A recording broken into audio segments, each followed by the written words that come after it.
अध्याय 38 बाबा की हांडी, नाना साहेब द्वारा देव मूर्ति की उपेक्षा, नैवेद्य वितरण, छाछ का प्रसाद। गत अध्याय में चावड़ी के समारोह का वर्णन किया गया है। अब इस अध्याय में बाबा की हांडी तथा कुछ अन्य विषयों का वर्णन होगा। प्रस्तावना। हे सद्गुरु साईं, तुम धन्य हो, हम तुम्हें नमन करते हैं। तुमने विश्व को सुख पहुंचाया और भक्तों का कल्याण किया। तुम उदार हृदय हो, जो भक्तगण तुम्हारे अभय चरण कमलों में अपने को समर्पित कर देते हैं। तुम उनकी सदैव रक्षा एवं उद्धार किया करते हो। भक्तों के कल्याण और परित्राण के निमित्त ही तुम अवतार लेते हो। ब्रह्म के सांचे में शुद्ध आत्मा रूपी द्रव्य ढाला गया और उसमें से ढलकर जो मूर्ति निकली वही संतों के संत श्री साईं बाबा है। साईं स्वयं ही आत्माराम और चिर आनंद धाम है। इस जीवन के समस्त कार्यों को नश्वर जानकर उन्होंने भक्तों को निष्काम और मुक्त किया। बाबा की हांडी। मानव धर्म शास्त्र में भिन्न भिन्न युगों के लिए भिन्न भिन्न साधनाओं का उल्लेख किया गया है। सतयुग में तप, त्रेता में ज्ञान, द्वापर में यज्ञ और कलयुग में दान का विशेष महत्व है। सर्व प्रकार के दानों में अन्नदान श्रेष्ठ है। जब मध्याह्न के समय हमें भोजन प्राप्त नहीं होता, तब हम विचलित हो जाते हैं। ऐसी स्थिति अन्य प्राणियों की अनुभव कर जो किसी भिक्षुक या भूखे को भोजन देता है, वही श्रेष्ठ दानी है। तैत्तिरीय उपनिषद में लिखा है कि अन्न ही ब्रह्म है और उसी से सब प्राणियों की उत्पत्ति होती है तथा उससे ही वे जीवित रहते हैं और मृत्यु के उपरांत उसी में लय भी हो जाते हैं। जब कोई अतिथि दोपहर के समय अपने घर आता है, तो हमारा कर्तव्य हो जाता है कि हम उसका अभिनंदन कर उसे भोजन कराएं। अन्य दान जैसे घर, भूमि और वस्त्र इत्यादि देने में तो पात्रता का विचार करना पड़ता है, परंतु अन्न के लिए विशेष सोच विचार की आवश्यकता नहीं है। दोपहर के समय कोई भी अपने द्वार पर आए, उसे शीघ्र भोजन कराना हमारा परम कर्तव्य है। प्रथमतः लूले, लंगड़े, अंधे या रुग्ण भिखारियों को, फिर उन्हें जो हाथ पैर से स्वस्थ हैं, और उन सभी के बाद अपने संबंधियों को भोजन कराना चाहिए। अन्य सभी की अपेक्षा पंगुओं को भोजन कराने का महत्व अधिक है। अन्न दान के बिना अन्य सब प्रकार के दान वैसे ही अपूर्ण है जैसे कि चंद्रमा बिना तारे, पदक बिना हार, कलश बिना मंदिर, कमल रहित तालाब, भक्ति रहित भजन, सिंदूर रहित सुहागिन, मधुर स्वर रहित गायन, नमक तल रहित भोजन। जिस प्रकार अन्य भोज पदार्थ में दाल उत्तम समझी जाती है, उसी प्रकार समस्त दानों में अन्न दान श्रेष्ठ है। अब देखें कि बाबा किस प्रकार भोजन तैयार कराकर उसका वितरण किया करते थे। हम पहले ही उल्लेख कर चुके हैं, बाबा अल्पाहारी थे और वे थोड़ा बहुत जो कुछ भी खाते थे वो उन्हें केवल 2 ग्रह से ही भिक्षा में उपलब्ध हो जाया करता था। परंतु जब उनके मन में सभी भक्तों को भोजन कराने की इच्छा होती, तो प्रारंभ से लेकर अंत तक संपूर्ण व्यवस्था वे स्वयं किया करते थे। वे किसी पर निर्भर नहीं रहते थे और न ही किसी को इस संबंध में कष्ट ही दिया करते थे। प्रथमतः वे स्वयं बाजार जाकर सब वस्तुएं, अनाज, आटा, नमक, मिर्च, जीरा, खोपरा और अन्य मसाले आदि वस्तुएं नगद दाम लेकर खरीद लाया करते थे। यहाँ तक कि पीसने का कार्य भी वे स्वयं ही किया करते थे। मस्जिद के आंगन में ही एक भट्टी बनाकर उसमें अग्नि प्रज्वलित करके हांडी में ठीक नाप से पानी भर देते थे। हांडी 2 प्रकार की थी, एक छोटी और दूसरी बड़ी। एक में 100 और दूसरे में 500 व्यक्तियों का भोजन तैयार हो सकता था। कभी वे मीठे चावल बनाते और कभी मांस मिश्रित चावल पुलाव बनाते थे। कभी कभी दाल और मुटकुले भी बना लेते थे। पत्थर की सिल पर महीन मसाला पीसकर हांडी में डाल देते थे। भोजन रुचिकर बने इसका वे भरसक प्रयत्न किया करते थे। ज्वार के आटे को पानी में उबालकर उसमें छाछ मिलाकर अम्बिट यानी आमटी बनाते और भोजन के साथ सब भक्तों को समान मात्रा में बांट देते थे। भोजन ठीक बन रहा है या नहीं, ये जानने के लिए वे अपनी कफनी की बाहें ऊपर चढ़ाकर निर्भय हो उबलती हांडी में हाथ डाल देते और चारों ओर उसे घुमाया करते थे। ऐसे करने पर भी उनके हाथ पर ना कोई जलन का चिन्ह और ना चेहरे पर कोई पीड़ा की रेखा प्रतीत होती थी।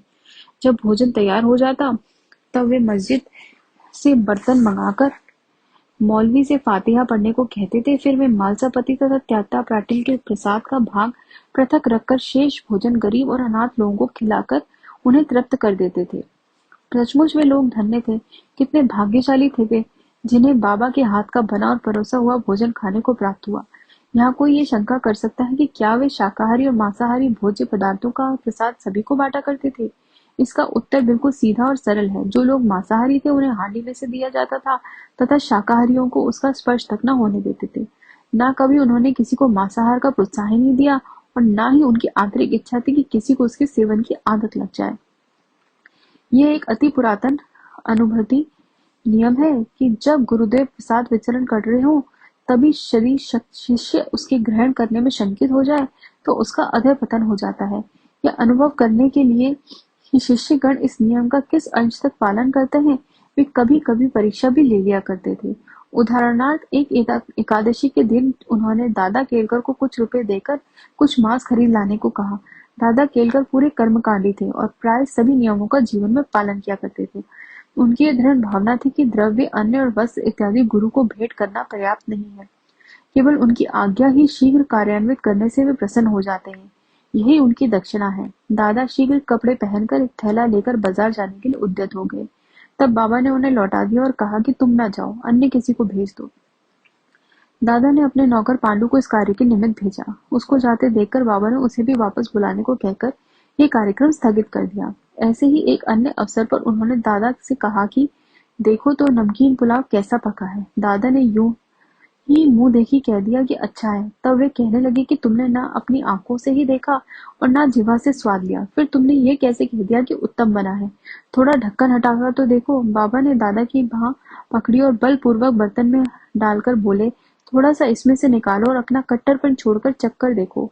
जब माँ का सच्चा प्रेम बच्चे पर उमड़ पड़ता है तब माँ उसे चुकोटी भरती है, परंतु उसका चिल्लाना या रोना देखकर वो उसे अपने हृदय से लगाती है। इसी प्रकार बाबा ने सात्विक मातृ प्रेम के वश ही दादा का इस प्रकार हाथ पकड़ा। यथार्थ में कोई भी संत या गुरु कभी भी अपने कर्मकांडी शिष्य को वर्जित भोज्य के लिए आग्रह करके अपनी अपकीर्ति कराना पसंद न करेगा। इस प्रकार वह हांडी का कार्यक्रम सन 1910 तक चला और फिर स्थगित हो गया। जैसा पूर्व उल्लेख में किया जा चुका है, दास गुरु ने अपने कीर्तन द्वारा समस्त मुंबई प्रांत में बाबा की अधिक कीर्ति फैलाई। फलते इस प्रांत से लोगों के झुंड शिरडी को आने लगे और थोड़े ही दिनों में शिरडी पवित्र तीर्थ क्षेत्र बन गया। भक्तगण बाबा को नैवेद्य अर्पित करने के लिए नाना प्रकार के स्वादिष्ट पदार्थ लाते थे, जो इतनी अधिक मात्रा में एकत्र हो जाता था कि फकीरों और भिखारियों को संतोषपूर्वक भोजन कराने पर भी बच जाता था। नैवेद्य वितरण करने की विधि का वर्णन करने से पूर्व हम नाना साहब चांदोरकर की उस कथा का वर्णन करेंगे, जो स्थानीय देवी देवताओं और मूर्तियों के प्रति बाबा की सम्मान भावना की द्योतक है। नाना साहब द्वारा देव मूर्ति की उपेक्षा। कुछ व्यक्ति अपनी कल्पना के अनुसार बाबा को ब्राह्मण तथा कुछ उन्हें यवन समझा करते थे, परंतु वास्तव में उनकी कोई जाति ना थी। उनकी और ईश्वर की केवल एक ही जाति थी। कोई भी निश्चय पूर्वक ये नहीं कह सकता था या नहीं जानता था कि वे किस कुल में जन्मे और उनके माता पिता कौन थे। फिर उन्हें हिंदू या यवन कैसे घोषित किया जा सकता है? यदि वे यवन होते तो मस्जिद में सदैव धूनी और तुलसी वृंदावन ही क्यों लगाते और शंख, घंटे तथा अन्य संगीत वाद्य क्यों बजने देते? हिंदुओं की विविध प्रकार की पूजाओं को क्यों स्वीकार करते? यदि सचमुच यवन होते तो उनके कान क्यों छिदे होते तथा वे हिंदू मंदिरों का स्वयं जीर्णोद्धार क्यों करवाते? उन्होंने हिंदुओं की मूर्तियां तथा देवी देवताओं को की जरा सी उपेक्षा भी कभी सहन न की। एक बार नाना साहब चांदोरकर अपने साली के पति श्री बिनीवले के साथ शिरडी आए। जब वे मस्जिद पहुंचे, बाबा वार्तालाप करते हुए अनायास ही क्रोधित होकर कहने लगे कि तुम दीर्घ काल से मेरे सानिध्य में हो, फिर भी ऐसा आचरण क्यों करते हो? नाना साहब प्रथमतः इन शब्दों का अर्थ कुछ न समझ सके, अतः उन्होंने अपना अपराध समझाने की प्रार्थना की। प्रत्युत्तर में उन्होंने कहा कि तुम कब कोपरगांव आए और फिर वहां से शिरडी कैसे शिरडी आ पहुंचे? तब नाना साहब को अपनी भूल तुरंत ही ज्ञात हो गई। उनका यह नियम था कि शिरडी आने से पूर्व वे कोपरगांव में गोदावरी नदी के तट पर स्थित श्री दत्त का पूजन किया करते थे, परंतु रिश्तेदार के दत्त उपासक होने पर भी इस बार विलंब होने के भय से उन्होंने उनको भी दत्त मंदिर जाने से हतोत्साहित किया और वे दोनों सीधे शिरडी चले आए थे। अपना दोष स्वीकार कर उन्होंने कहा कि गोदावरी में स्नान करते समय पैर में एक बड़ा कांटा चुभ जाने के कारण अधिक कष्ट हो गया था। बाबा ने कहा कि यह तो बहुत छोटा सा दंड था और उन्हें भविष्य में ऐसा आचरण के लिए सदैव सावधान रहने की चेतावनी दी। नैवेद्य वितरण। अब हम नैवेद्य वितरण का वर्णन करेंगे। आरती समाप्त होने पर बाबा से आशीर्वाद तथा उदी प्राप्त कर जब भक्तगण अपने अपने घर चले जाते, तब बाबा पर्दे के भीतर प्रवेश कर निम्बर के सहारे पीठ टेक कर भोजन के लिए आसन ग्रहण करते थे। भक्तों की दो पंक्तियां उनके समीप बैठा करती थी। भक्तगण नाना प्रकार के नैवेद्य, पूरी, मांडे, पेड़ा, बर्फी, बासुंदी, उपमा, अम्बे मोहर यानी भात इत्यादि थाली में सजा कर लाते और जब तक वे नैवेद्य स्वीकार न कर लेते तब तक भक्तगण बाहरी प्रतीक्षा किया करते थे। समस्त नैवेद्य एकत्रित कर दिया जाता जब वे स्वयं भगवान को नैवेद्य अर्पण कर स्वयं ग्रहण करते थे। उसमें से कुछ भाग बाहर प्रतीक्षा करने वालों को देकर शेष भीतर बैठे हुए भक्त पा लिया करते थे। जब बाबा सबके मध्य में आ विराजते, तब दोनों पंक्तियों में बैठे हुए भक्त तृप्त होकर भोजन किया करते थे। बाबा प्राय श्यामा और निमोड़कर से भक्तों की को अच्छी तरह भोजन कराने और प्रत्येक की आवश्यकता का सावधानी पूर्वक ध्यान रखने को कहते थे। वे दोनों भी इस कार्य की बड़ी लगन से और हर्ष से करते थे। इस प्रकार प्राप्त प्रत्येक ग्रास भक्तों को पोषक और संतोषदायक होता था। कितना मधुर, पवित्र, प्रेम रसपूर्ण भोजन था वह, सदा मांगलिक और पवित्र। छाछ या मट्ठा का प्रसाद। इस सत्संग में बैठकर एक दिन जब हेमाडपंत पूर्णतः भोजन कर चुके, तब बाबा ने उन्हें एक प्याला छाछ पीने को दिया। इसके श्वेत रंग से वे प्रसन्न तो हुए, परंतु उदर में जरा सी भी गुंजाइश न होने के कारण उन्होंने केवल एक घूंट ही पिया। उनका ये उपेक्षात्मक व्यवहार देखकर बाबा ने कहा कि सब पी जाओ, ऐसा सोअवसर अब कभी ना पाओगे। तब उन्होंने पूरी छाछ पी ली, किंतु उन्हें बाबा के सांकेतिक वचनों का मर्म शीघ्र ही विदित हो गया, क्योंकि इस घटना के थोड़े दिनों के पश्चात ही बाबा समाधिस्थ हो गए। पाठकों, अब हमें अवश्य हेमाड पंत के प्रति कृतज्ञ होना चाहिए, क्योंकि उन्होंने तो छाछ का प्याला पिया, परंतु वे हमारे लिए यथेष्ट मात्रा में श्री साईं लीला रूपी अमृत दे गए। श्री सद्गुरु साईनाथार्पणमस्तु। शुभम भवतु।